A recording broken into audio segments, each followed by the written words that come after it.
Welcome to my ear training series. Today we're going to learn how to hear the differences between different kinds of perfect intervals. Before I get started, we should know that there are three different kinds of intervals when it comes to hearing. There are perfect intervals, which usually sound, you can describe it as sounding a little bit empty. There are consonant intervals, which together might be described as sounding pleasant. And there are dissonant intervals, which might be described as sounding crunchy. Everyone has all different kinds of ideas of what intervals sound like, so those are just some ideas for you. This video will focus on perfect intervals. And the perfect intervals we're going to study today are the perfect octave, perfect fifth, and perfect fourth. As we study these, I'm going to go over what to listen for when you hear the interval ascending, descending, and played together.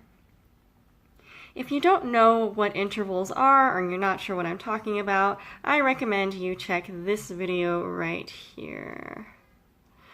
We're going to start with the perfect octave. An octave, of course, is any pair of notes that are of the same name. So for example, C to C, C sharp to C sharp. What I like to do is use reference songs for our intervals. So for the ascending octave, from a note going low to higher of the same pitch, we're going to think about the song Somewhere Over the Rainbow. Somewhere over the rainbow. Listening to an octave descending, it was kind of hard to find a well-known song that had a descending octave in it. I'm not even sure this is really a song. Descending octave sounds like this. And what I think of is the song that might not be a song, Hollywood, da-da, da-da. As you're learning about how to ear train, it's worth using your voice to try to vocalize the sounds on your own. As we do this video, feel free to pause and sing what you hear. That would be a very good idea in knowing how to identify intervals. Moving on to the perfect fifth. Together stacked. Sounds like that. People often describe a perfect fifth as sounding hollow because usually you hear a third in there. So it's basically a chord, major or minor, whatever your choice. It's basically a chord without the third. Reference songs for perfect fifth, going up. Twinkle, twinkle, little star. That's the perfect fifth ascending, going down.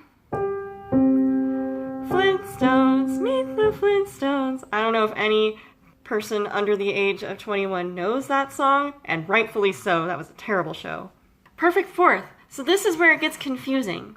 With perfect fourths, they often use the same two notes as perfect fifths. For example, what I just played was a G and a C, perfect fourth, but what I played in the previous example was a G and a C, perfect fifth.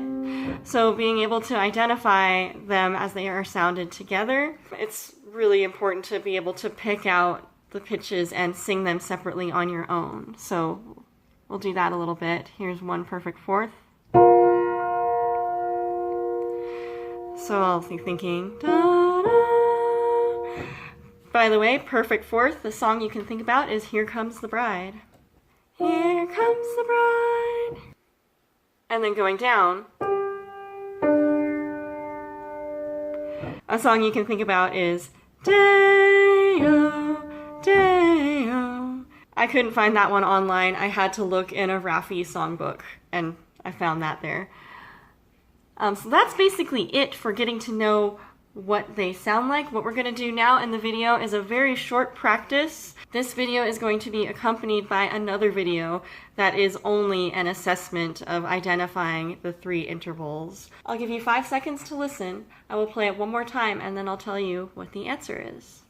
So this is ascending intervals. I'll give you 2 examples of each. First example.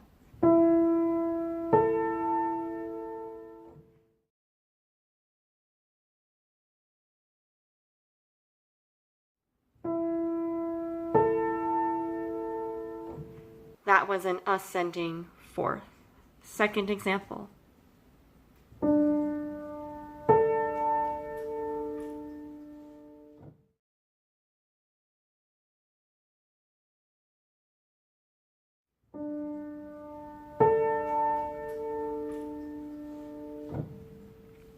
That was an ascending fifth. Third example.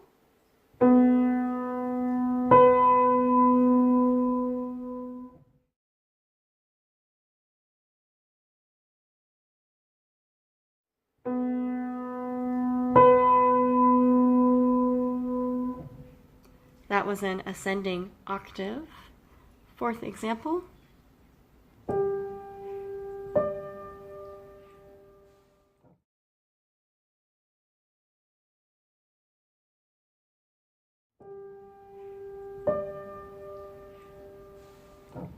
That was a perfect fifth. Next example.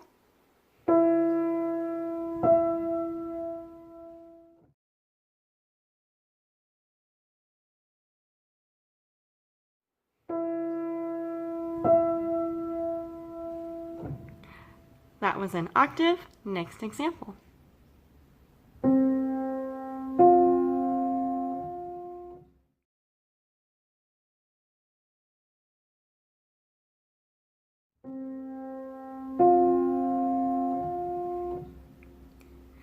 That was a perfect fourth.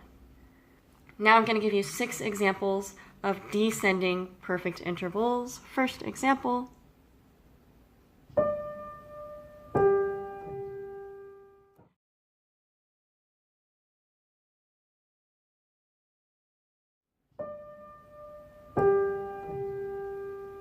That was a perfect fifth.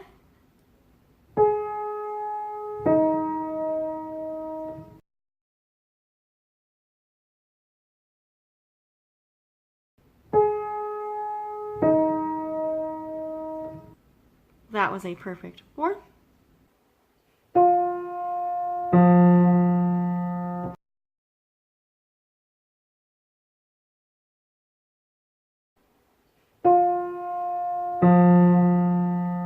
That was an octave.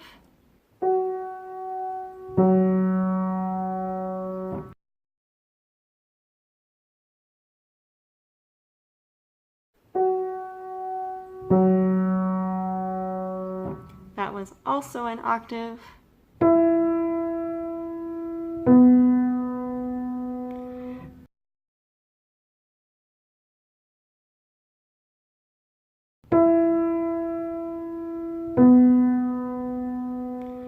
That was a perfect fourth. Final example of descending intervals.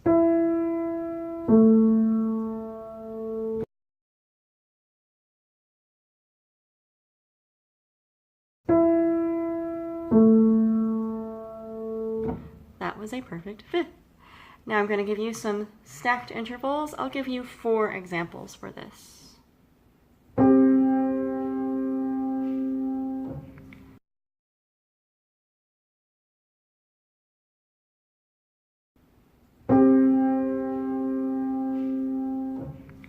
That was a perfect fifth.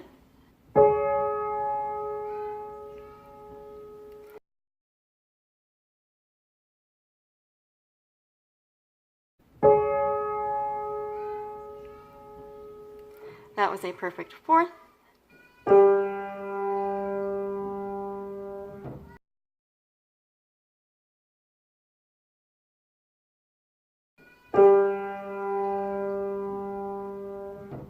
That was an octave.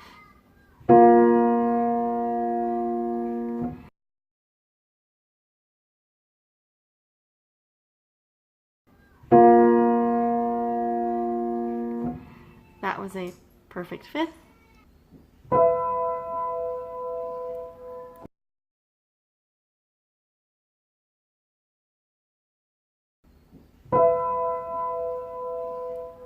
And that was a perfect fourth.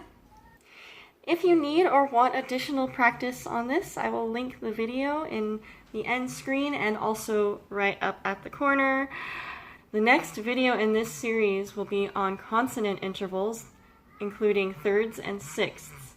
So I look forward to seeing you there. Until next time, stay mindful, stay musical, and stay out of trouble.